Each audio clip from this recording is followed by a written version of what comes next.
que a gente vai conduzir aqui enquanto ela não está. Agradecer demais a sua participação e vai ser um bate-papo bacana e importante para que as pessoas que vão ter acesso depois desse material possam estar acessando, buscando, se inteirando dessas informações que são sempre muito importantes e pertinentes para toda a sociedade, né? A gente sabe, né, doutora, que é um assunto bem forte, né? E é de extrema importância também, né? E nos casos de prevenção ali, acredito que é bem importante esses casos de prevenção, né, para não chegar, né, onde está chegando os casos, né, e para não avançar tantos casos, né, como teve o ano passado. Então, é bem importante a gente ter essa conversa. E desde já agradecendo, né, a tua disponibilidade e o teu carinho conosco aí, né? Então a gente separou algumas perguntas aqui para a gente dar sequência, até direcionando o, a a nossa live aí. Pode ser, então? Pode ser. Então, boa tarde a todos. É uma gratificação estar aqui com vocês. Eu sou professora da UFS há 25 anos e trabalho nessa área do direito penal, especialmente na violência contra as mulheres. Vamos para o bate-papo. Isso aí. Se permite, então, eu vou para a primeira pergunta, né? A primeira pergunta, doutora, é sobre qual que é a definição, né, legal de feminicídio e como ele se diferencia de outros tipos de homicídio, né? O feminicídio, o que ele diferencia do homicídio, para todos nós podermos entender brevemente essa diferença. Certo. O feminicídio é uma espécie de homicídio qualificado. Ele está no 121, parágrafo 2º do Código Penal, dentro da família dos homicídios, mas ele só se caracteriza quando há perseguição para o gênero feminino ou em decorrência de violência doméstica. Não é qualquer mulher que pode ser vítima de feminicídio, não é só matar uma mulher. Tem que caracterizar esse contexto: violência doméstica ou condições do sexo feminino, de gênero. A pena para esse crime, então, é de 12 a 30 anos. Nós chamamos, então, que o feminicídio é uma qualificadora dentro do grupo dos homicídios. E essa qualificadora, além dos 12 a 30 anos, vai ter aumento de pena, o código que diz isso, se for praticado na frente dos filhos, na frente do padrasto, madrasta, enfim, no âmbito da família, em instituições de educação básica, pública ou privada, e se a vítima é pessoa com deficiência ou qualquer outra condição que se torne mais vulnerável. Esse é o crime de homicídio qualificado pelo feminicídio. Então, ele não é um crime autônomo, ele é uma espécie de homicídio. Uhum. Muito bem, doutora. Nossa, a gente vê, né? Nós estávamos conversando ali a respeito essa semana e a gente acha até pouco, né? A pena. A pena ela é bem branda, assim, em questão, porque de um feminicídio eu acompanhei dois, eu tive a oportunidade de acompanhar dois júris esse ano ali e deu diferença de 5 anos, né? De uma pena para outra. E até nós estávamos conversando em questão disso, né? Será que algum dia aumenta isso ou vai permanecer? Qual é a sua opinião a respeito? Assim, o máximo de cumprimento de pena no Brasil são 40 anos, agora pelo Código Penal. Mas as condenações ainda não ultrapassam 30. Então, eu acredito que mais do que isso ainda não, né? Teria que reformar a legislação. E outra, se você não tem antecedentes, se o agressor é primário, a pena fica no mínimo 12 anos. Muito embora é um crime hediondo. Crime hediondo, então, não admite fiança e ele é cumprido em regime fechado. Mas nós sabemos que o bom comportamento, depois do agressor, pode também ir para o semiaberto, para o aberto ao longo do tempo. Essa é a punição Uhum. atualmente do feminicídio. E, doutora, quais os principais fatores que contribuem para a ocorrência de feminicídios na nossa sociedade, assim? Eu tenho uns aqui que eu elenquei.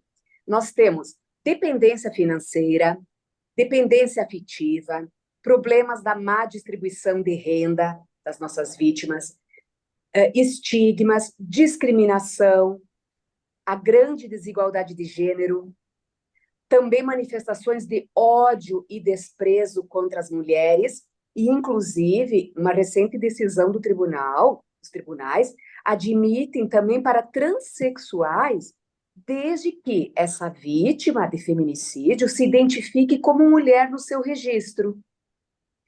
Porque todas essas perseguições, a cultura do silêncio, muitas vezes é o medo, né, o preconceito de denunciar, ou também porque a da violência, isso, claro, até chegar ao feminicídio, normalmente elas não têm medidas protetivas, é outro fator, né, elas não buscam o judiciário e acabam sendo vítimas, e em relação ao aparato judicial e a segurança pública, também nós falamos que há falta de capacitação, falta de recursos, não exatamente no Rio Grande do Sul, que nós somos uma referência, mas no Brasil ao todo ainda carece de profissionais habilitados. A lei recentemente diz que toda vítima de violência doméstica tem que ser atendida por delegada mulher, por psicóloga mulher, para facilitar o diálogo. Mas, enfim, no Brasil inteiro, nós não temos ainda uma estrutura totalmente equipada. Falta qualificar isso, então, né, doutora? Acredito Ainda, muito. penso que sim. Quer ir para a próxima pergunta, Clayton? Claro, claro. Vamos então para a próxima pergunta aí, doutora, que é a respeito como melhorar, né? Como a gente conseguir avançar nessa cultura machista e o patriarcado, né? Que influenciam na violência contra as mulheres, né? Nos casos de feminicídio. A gente sabe muito bem que essa cultura não é só aqui no nosso estado, é uma cultura que ela permeia aos longos anos da nossa história, desde que o Brasil veio a se tornar independente, né? Isso há mais de 500 anos, embora temos melhorado muito, né? A mulher ter direito ao voto, está em vários espaços de trabalho, mas ainda temos isso muito forte e latente. Como fazer para que a gente possa estar amenizando esses impactos? Com certeza, o patriarcado, a cultura machista acabam influenciando, sim, porque nos transmite uma naturalização da violência contra a mulher. Isso está impregnado ainda na nossa sociedade. Por exemplo, que as mulheres são frágeis, a mulher é um objeto sexual, há também a questão, Kleber, da masculinidade tóxica. Todo esse patriarcado, então, acaba, sim, vitimizando essas mulheres, influenciando, inclusive, no tratamento judicial. Porque, às vezes, a questão é machista, né? Tem mulheres que registram, depois querem tirar o registro, que a gente chama a retratação, e aí, às vezes, até elas são hostilizadas. Ah, vem aqui, retira, volta, você se reconcilia. Porque, tendo em vista aquele ciclo da violência, né? Às vezes há uma fase que depois há lua de mel, e esse poder que o homem ainda exerce dentro do lar, ainda fica impregnado, a mulher é posse, ele tem a posse. Então, atualmente se fala muito da violência psicológica, né? Aquela humilhação, a violência moral, você não pode sair, você não vai usar determinada roupa porque você é minha. E quando é que chega o feminicídio? Quando ele diz, você não vai ser mais de ninguém, prefiro ver você morta. Então, o que nós podemos fazer para melhorar? Educação. Penso que é educação, desde do ensino fundamental ainda, né? E também as próprias mães nos lares, quebrar essa cultura machista. Às vezes a mãe, infelizmente, né, ou inconscientemente, ela acaba reproduzindo no seu filho menino a cultura machista. Isso aqui é serviço de mulher, filho, vou te servir. Às vezes são atos simples, mas que acabam, né, ocasionando todo esse problema da violência, ainda. E impacto, né, doutora? Muito. Lá na frente, acaba sendo um problema, né? e vai se acarretar mais lá na frente, né? Isso aí é bem, Sim, bem importante. e eu tenho umas estatísticas, pois não, uma- Bom, tem acho que vem de encontro com a próxima pergunta aqui. Quais os sinais de alerta, doutora, que a mulher corre, né? Que a gente indica que a situação está em risco, né, de um feminicídio. Quais as situações que indicam um alerta, né, para um feminicídio? Eu acho que isso também é de encontro, né? sim, porque a cultura machista que nós estávamos vendo, esse garoto que é criado no lar, ele acaba reproduzindo depois nas suas relações. Ele sempre viu a mãe ser submissa. Uhum, Então, muito provavelmente, ele perpetua. Os indícios são isolamento social, a gente percebe que a vítima ela é tolhida, né? Inclusive do contato com seus parentes, seus amigos, acaba sendo uma rede de isolamento. Um histórico de violência familiar também contribui. Eu tenho perfis aqui de agressores, estatisticamente, que foram produtos de lares de pais agressores, conviveram com agressores. De novo, um sinal de alerta é a dependência econômica e afetiva, e a mulher acaba não adentrando no mercado de trabalho por essas razões, então é uma bola de neve. Sinais também, transtornos mentais, a mulher começa a ter depressão, começa, né, a ter problemas de saúde psíquica, muito uso de bebidas e drogas, também pode ser um alerta, ela está buscando uma fuga, vulnerabilidades exacerbadas em geral, e às vezes também outro sinal de alerta é a falta de consciência dos seus direitos. Tem mulher que naturalizou o espancamento ou ser tratada daquela forma. Quando se fala em agressão, nós sempre pensamos na física no primeiro momento, mas tem mulher que não apanha, tem mulher que sofre a violência moral e psicológica e não se dá por conta que aquilo é violência. Exemplo, tem clientes que dizem, não, não, doutora, ele não me bate, porém, ele me diz que eu não sirvo para nada, que eu sou gorda, que eu sou desleixada, que eu sou acabada, que eu sou velha, que ninguém vai me querer com os filhos. Isso é violência. uhum. Isso é violência. A gente vê E que, como você disse, naturaliza, né? Acabam naturalizando e esse processo vem de um período longo, tanto que fica normal, né? Chega um tempo que fica normal e é só isso que ele faz, né? Algumas situações, às vezes, a gente vê falar que é só isso que ele faz, não mais nada. Então tá tudo certo, né? E não tá, é bem importante esse alerta. Tem a Sim. próxima pergunta? E quais medidas de prevenção? A gente sabe que uma delas é a educação, que deve ser permanente nos espaços escolares, nos espaços de convivência, sejam eles dos bancos da escola, da universidade, mas também fazer parte das rodas de conversa, né? São fundamentais para a conscientização.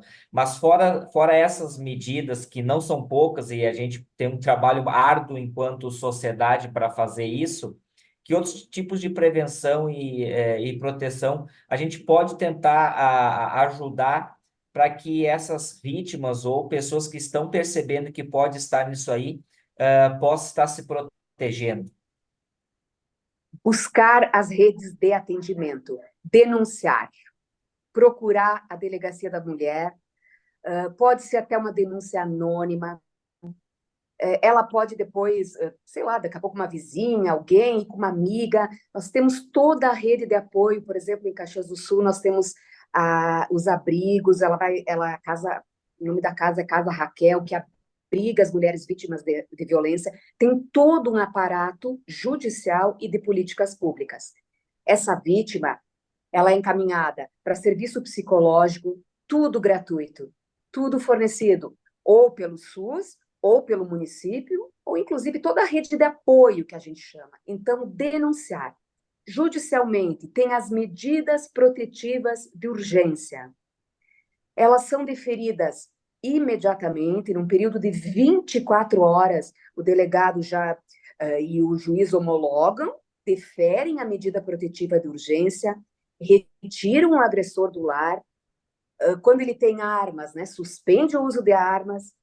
Então, são efetivas as medidas protetivas. Em caso de descumprimento, imediatamente ele pode ser decretada a prisão preventiva.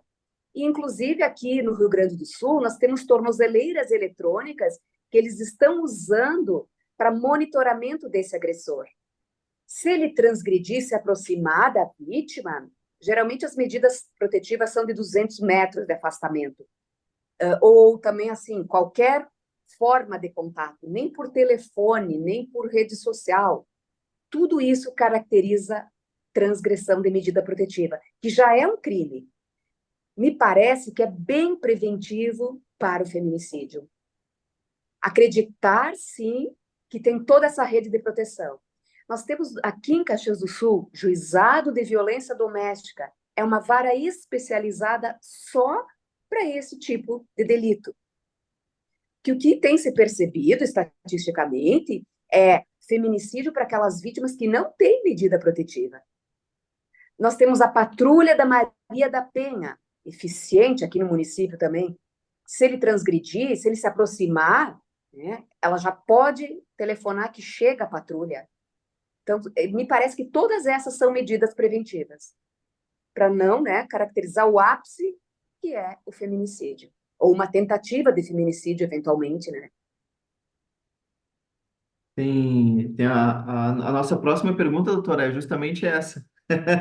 Como a sociedade, né, pode contribuir para combater essa cultura, né, que está sendo feminicídio, porque está sendo cultural, a gente vê que normaliza, né, está muito normal para algumas situações, a gente sabe que não é normal, mas a pessoa normaliza e promover a igualdade de gênero, né? Como é que a gente pode, será, que maneira a sociedade pode contribuir para isso, né?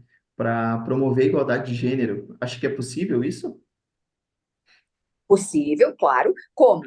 A própria mídia, com campanhas igualitárias, maior número de mulheres líderes, inclusive na mídia, né, na própria mídia, em empresas, em cargos de gestão, já tem toda essa campanha de igualdade salarial.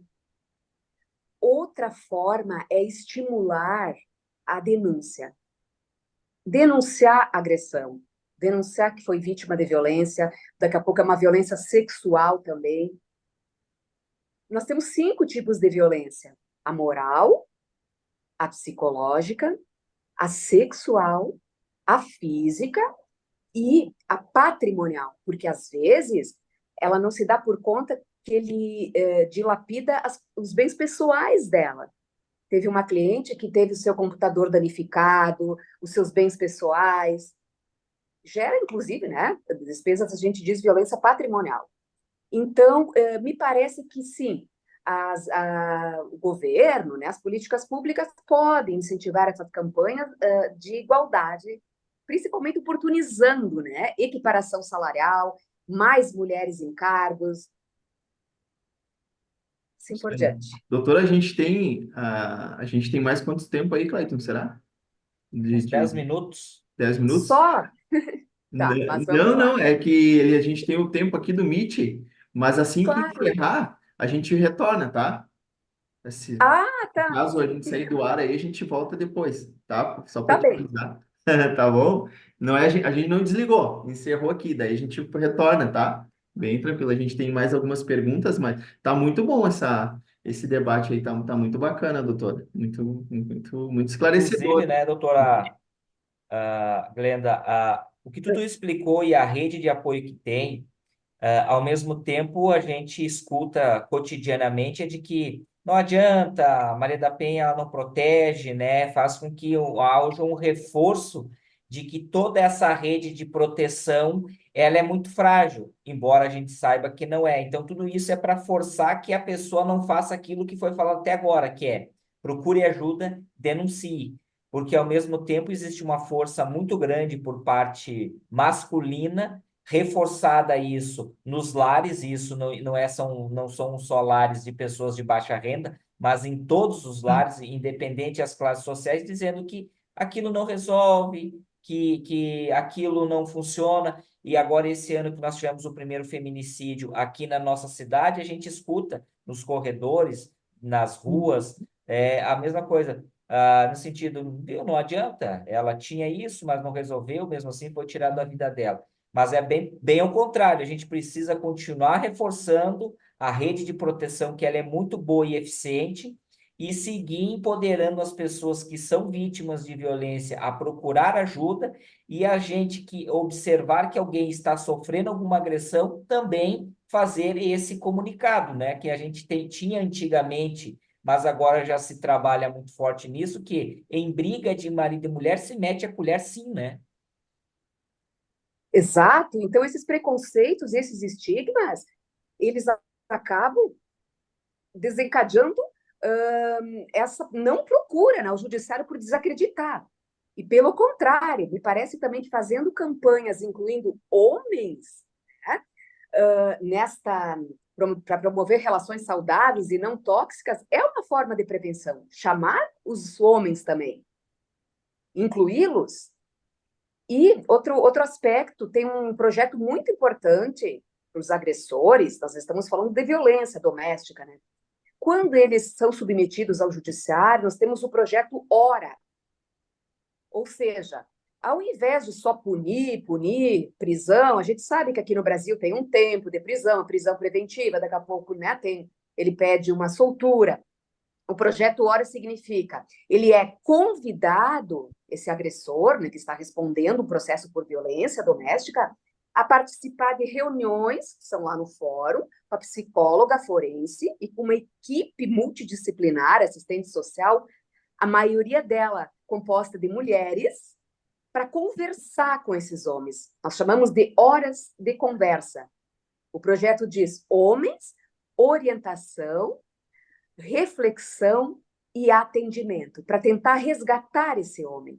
Se ele passa por esse projeto, não significa que ele não vá ser punido, mas o juiz vai olhar com outros olhos pelo seguinte: estatisticamente já diminuiu 70% de reincidência.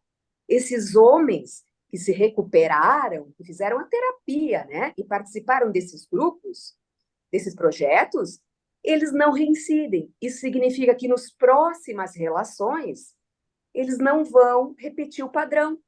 Porque o que acontece é, o agressor tem um histórico de violência doméstica. Não é com a parceira X, Y e Z, ele repete.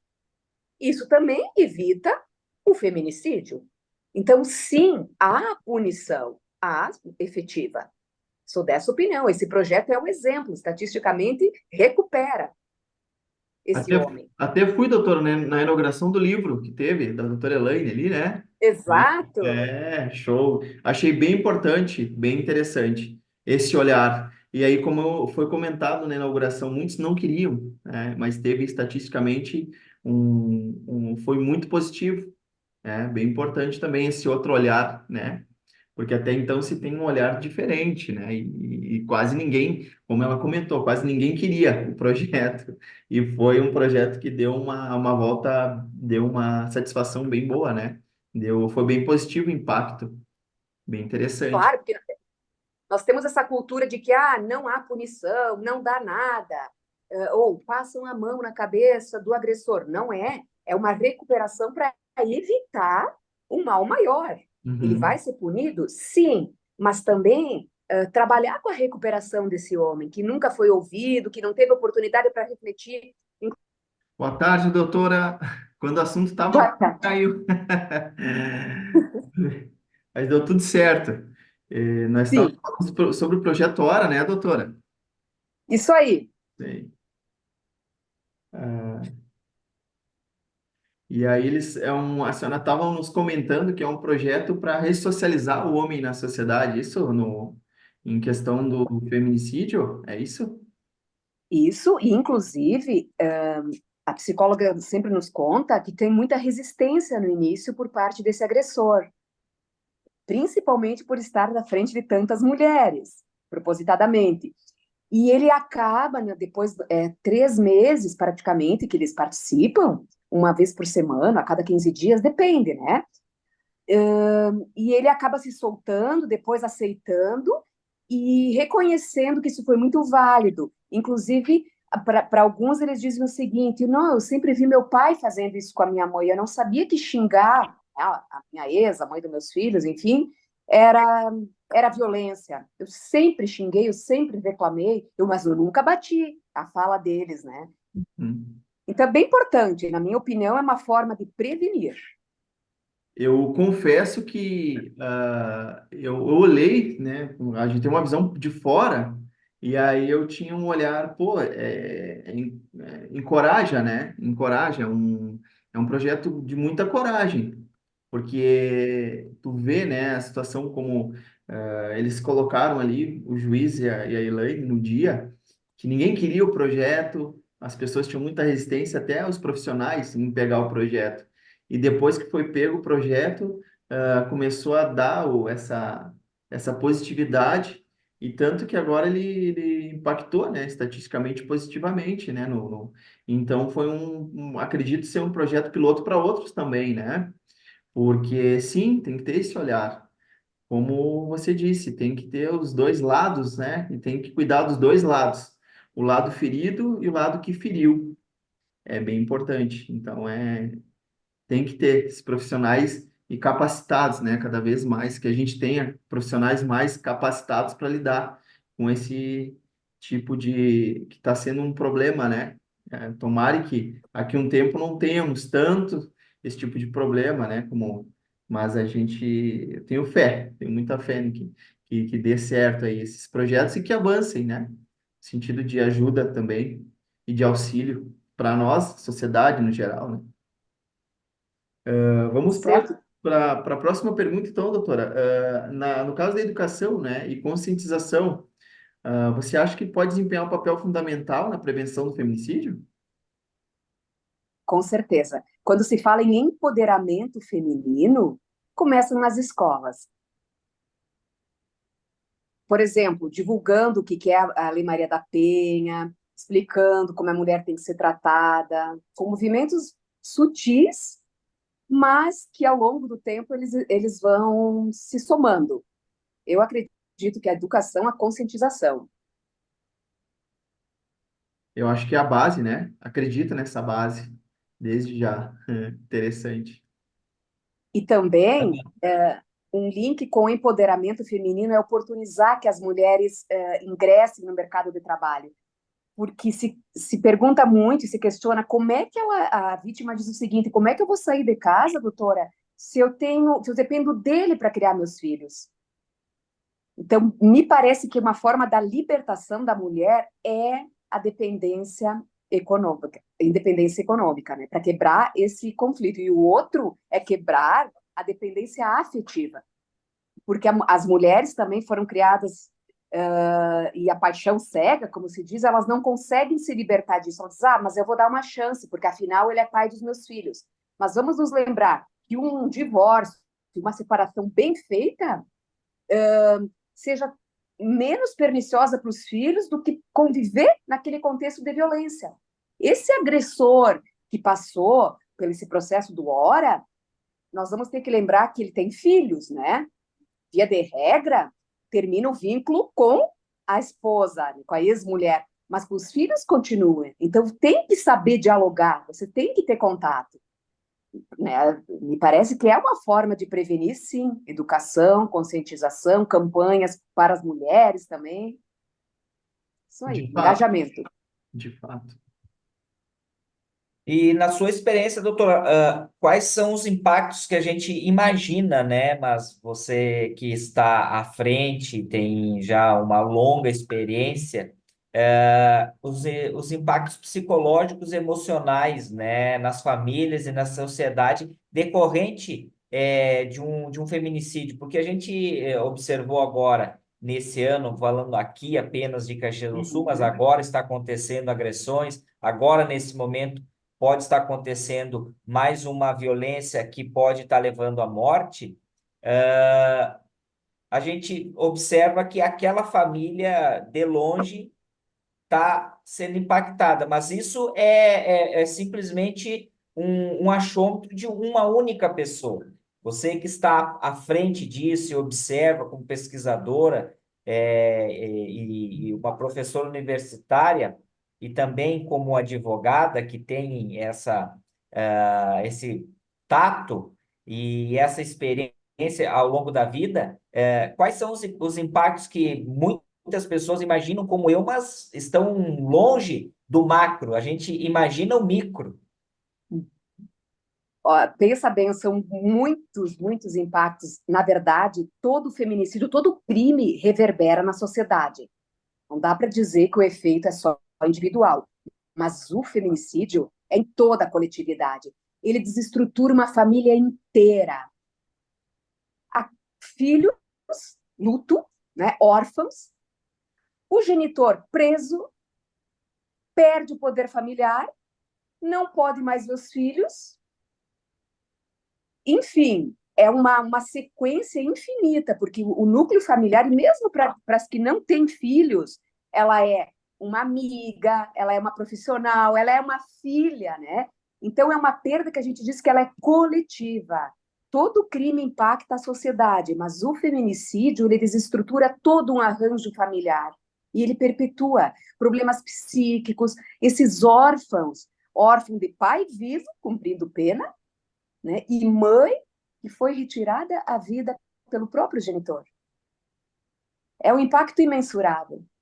E a sensibilidade com quem lida com isso é como você está dizendo, não tem ideia, por exemplo, dessa jovem de 37 anos que faleceu na frente do filho, tudo indica que ela foi asfixiada, essa de Caxias do Sul, né? Na frente dessa criança. O que será dessa vítima, né? Nós chamamos de vítimas transdisciplinares, as vítimas na sequência, né? A vingança, ela não é só privada, ela transmuta para os sucessores, né?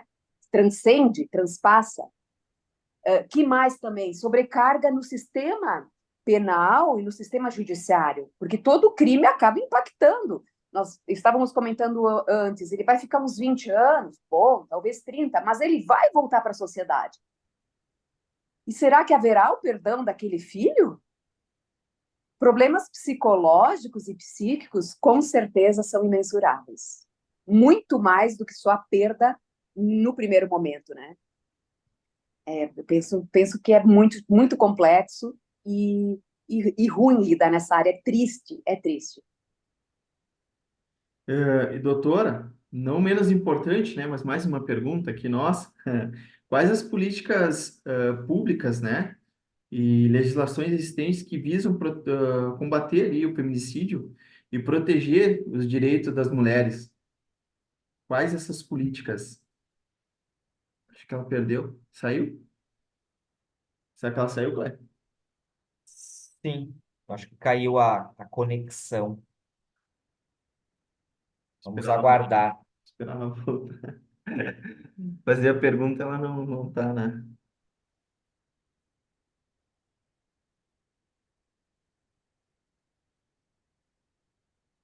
Nós teremos que editar todo esse vídeo aqui.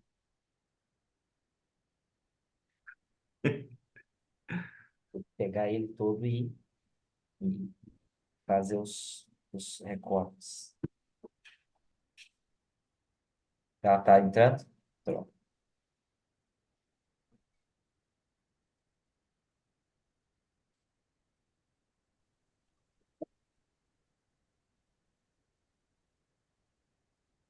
Ao vivo e a cores. Deve ter caído a conexão. Sim, Aham, caiu, mas já Restabelecemos, desculpem. aham. Não, imagina. Depois a imagina. As gente edita oscilações. tudo. Isso, depois a gente edita tudo. Fica bem Sim, tranquilo. são aquelas oscilações da internet, né? Exato. Que se paga por 100 e só tem 40. Exatamente. Paga por um serviço de... E tu paga R$ 100 para ter um serviço de 40% apenas, né? Quer dizer, então tu dá 100 e eles devolvem 40. Sim. E tá tudo Outro certo. tema para nós debater. Esse aí sim, direito do consumidor, né, doutora? É. Mas, assim, de políticas públicas, eu queria comentar um pouco sobre as leis recentes, porque tem todo um movimento nacional muito forte de enfrentamento à violência doméstica, combate ao feminicídio. Como fazer isso? Eu selecionei algumas. Nós temos, além da Lei Maria da Penha, que é histórica, né, de 2006, que vem com todas essas medidas protetivas, políticas de enfrentamento e preventivas, ela está constantemente sendo modificada, sendo alterada por outras leis. Nós temos, além disso, então, o crime de feminicídio, que, como nós vimos, ele está dentro de um homicídio, ele é um homicídio qualificado, foi colocado na legislação em 2015. Temos a lei do minuto seguinte, que é toda vítima de violência doméstica, de violência sexual e maus tratos, pode chegar e ser atendida pelo SUS, gratuito, no minuto seguinte, sem boletim de ocorrência. Se fala muito que vale a palavra da vítima. A palavra da vítima nesses tipos de delitos é fundamental. E a lei do minuto seguinte diz, quando houver violência sexual, ela não precisa necessariamente comprovar o corpo de delito, porque às vezes a molestação não deixa vestígios. Basta então a palavra da vítima, eu me senti lesada, ele me importunizou sexualmente. Foi um avanço. 2013. Nós temos os crimes de pornografia e de estupro, que às vezes, como é que ela é a vítima também? Ele disponibiliza nas redes sociais vídeos íntimos da vítima, inclusive como forma de coagi-la ou de evitar que ela se separe, de mostrar, se você me deixar, é a fala, né? Eu vou publicar aquele vídeo. Então tem o tipo penal de pornografia de revanche, que se chama, de 2018, também para combater a violência. O novo tipo penal de perseguição e de violência psicológica, quando a gente fala em tipo penal, é o novo crime, que surgiram em 2021, o stalker, voltado para as vítimas de violência, porque às vezes o que o agressor faz? Ele persegue ela insistentemente, e essa vítima não tem sossego.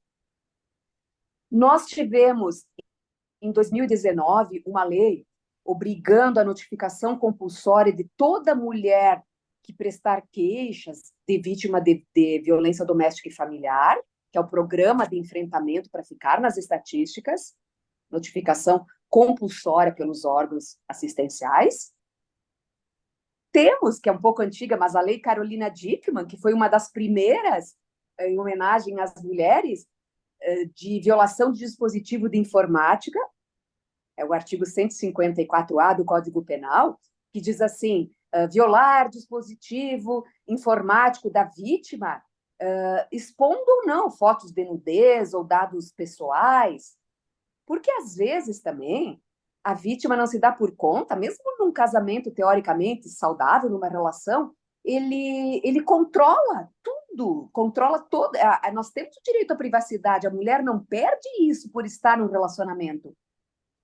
É um agressor, isso que é um relacionamento abusivo, ele controla todas as informações, tudo que ela faz no âmbito privado daí da sua informática, né, do seu dispositivo, do seu celular.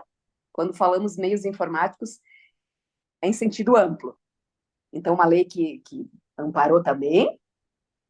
Continuando, que tem muita lei. Tem a lei Joana Maranhão, que a gente chama, que foi uma vítima de abuso sexual, uma estudante, em 2012, que foi observado o seguinte, que às vezes a vítima foi molestada na tenra infância, né, quando ela era jovem, assim, quando ela era menor, ela nem sequer sabia que aquilo era um abuso.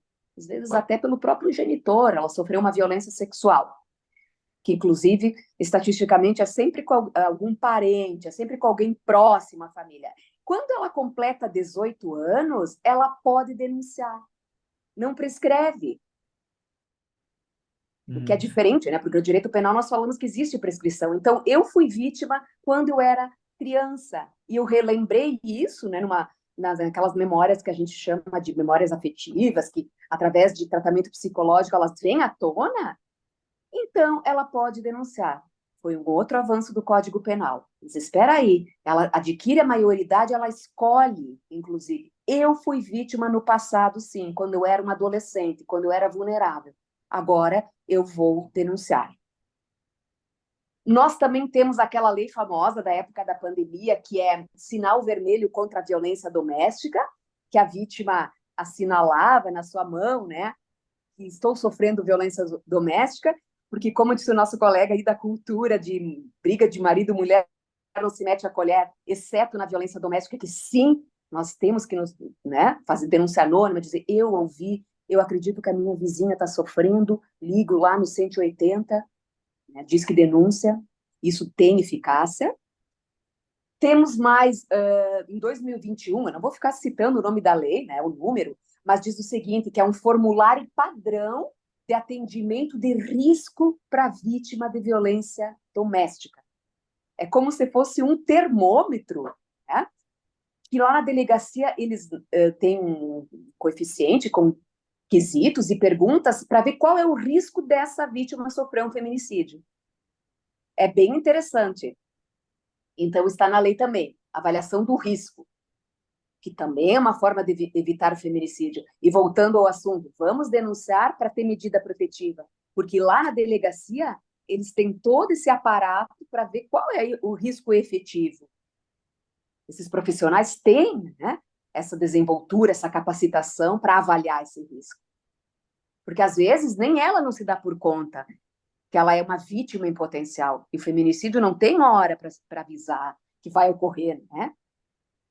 E eu separei essas principais leis. Então, lei, legislação, conscientização, campanhas, esses bate-papos que nós estamos tendo hoje, né? Que vai disseminar para aquela mulher que pensa, poxa vida, eu vou ouvir, nossa, eu estou sofrendo violência psicológica. E ela diz assim, doutor, eu nem sabia, eu começo por onde? Se conta tudo na delegacia, que tem uma psicóloga plantonista que faz o laudo, ela vai relatar. A tua palavra é importante, mulher. Isso aí. Acredito, né, doutora, que essas informações de prevenção ela é bem importante.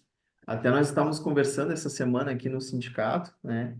E a gente acha bem importante esses trabalhos de prevenção, publicações, né? Tem até um bem parecido com esse que você falou, que é o violentômetro, que são níveis, né, de níveis de violência, em que vai avançando, sistemas de violência que vai avançando, que começa numa agressão verbal e vai avançando para outras agressões, né? Depois físicas, enfim. E é nesse intuito, acredito também que é um material que vai ser educacional, a gente está vendo como vai fazer e para ficar mais leve para o pessoal entender também, porque a gente entende também que o pessoal gosta de um material curto, né? Um materialzinho mais fácil de entender, né? Não, o pessoal não gosta muito de ler ali, né? E onde tem muita informação passa despercebida, muita coisa. Então a gente está fazendo também, criando esse material para ficar fácil, de fácil entendimento e que para tentar, né, o pessoal a ver qual nível tá, né, se precisa ou não de um cuidado maior. E a gente acredita muito nisso.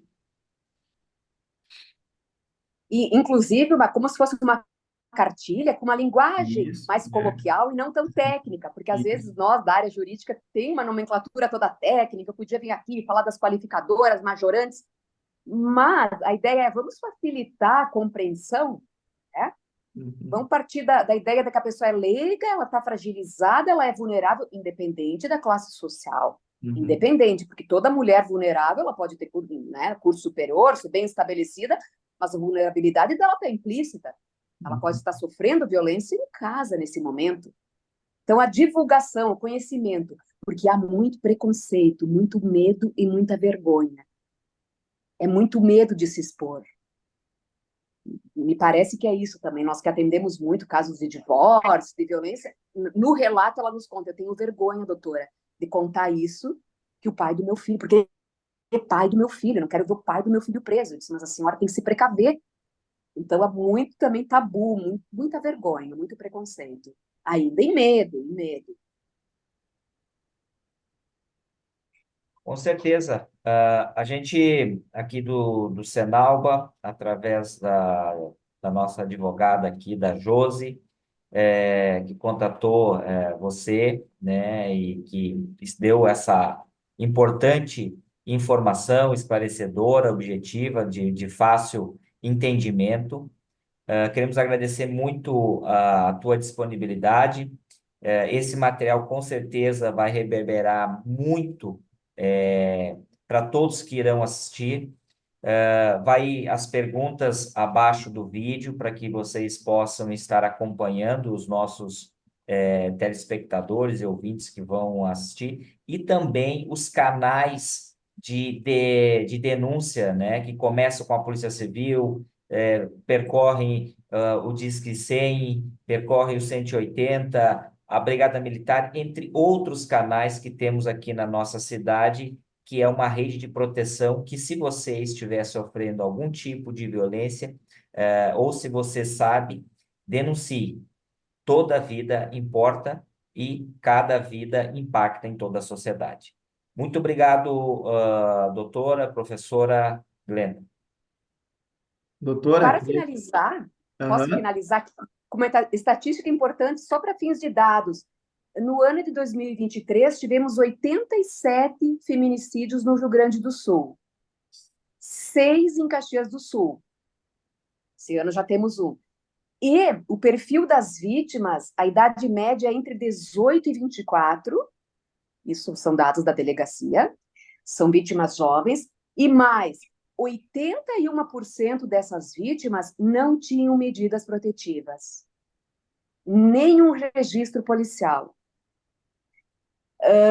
Outra questão, 137 pessoas perderam suas mães em decorrência de feminicídio. A prole, nós estávamos falando dos impactos, um número muito alto, vítimas indiretas.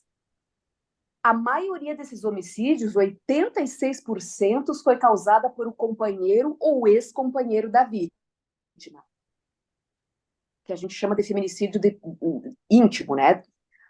Alguns no contexto familiar, que tinham algum parentesco também com a vítima, e 74% desses feminicídios na residência da vítima, mulher. são dados que assustam, né, doutora? Muito, Assustam. muito E demais. assim, se vocês quiserem, permitirem, eu preparei slides também, né? Não esquecendo que eu Uhum. sou professora, eu posso disponibilizar para vocês. Mas Não sei com se certeza. que ele é naquela linha de cartilha, tá? Com todas essas perguntas, com essas nossas observações. Disponibilizo. Ótimo. Mas olha, total. Fique bem à vontade, doutora, por favor. E agradeço muito pelo convite, pela importância do assunto. Vocês estão de parabéns. Agradecer a nossa colega, a doutora Josi, Sim, em pela nome da, oportunidade. em nome da Josi aí, doutora, né, que nos potencializou com essa live que foi muito, muito, muito, muito informativa, né? Eu acredito que é um assunto que a gente vai falar de novo, porque ele é bem espansoso, é delicado e grave. A gente vê, né, pelos números, estatística aí não mente. E eu acredito muito, nós estávamos conversando, assim como eu disse antes, na prevenção. E tudo que a gente puder fazer em questão preventiva e puder estar fazendo para que esses números não avancem, né, vai ser feito. Eu acredito que inicie agora, né, com uma live, depois com uma cartilha e com informações, né, dessa live. É como se for, acho que a gente batendo na tecla mais vezes, eu acho que isso aí funciona muito. E ele eu acho que é o mínimo que a gente pode estar fazendo em questão de algumas coisas que a gente vê acontecer, a gente ouve falar, e muitas coisas a gente acredita que não aparece nas estatísticas, né? Então, é um assunto bem polêmico. Eu acho que esse ano aí a gente tem que dar, né, bater em cima dessa tecla aí em questão de prevenção mesmo, para não que aconteça, né, o que aconteceu já, de fato, e bem preocupante, né? E esses casos aí de violência, de maldade, né? Então, eu acredito queria te agradecer pelo tempo também, a disponibilidade e muito obrigado, tá? Por esse tempo aí conosco. Certo? E se fala muito em subnotificação, ou seja, Isso é o que veio à tona, fora a cifra negra, o que nós não sabemos, nós, população, nós, sociedade, a subnotificação de Hum. dados. Obrigada. Obrigado, doutora. E até a próxima, viu? Até. Tchau, tchau. Tchau. Vou mandar uns slides para vocês, tá? Tá bom, por Perfeito. favor. É. Obrigada, bom trabalho. Obrigado, bom trabalho também, doutora. Até.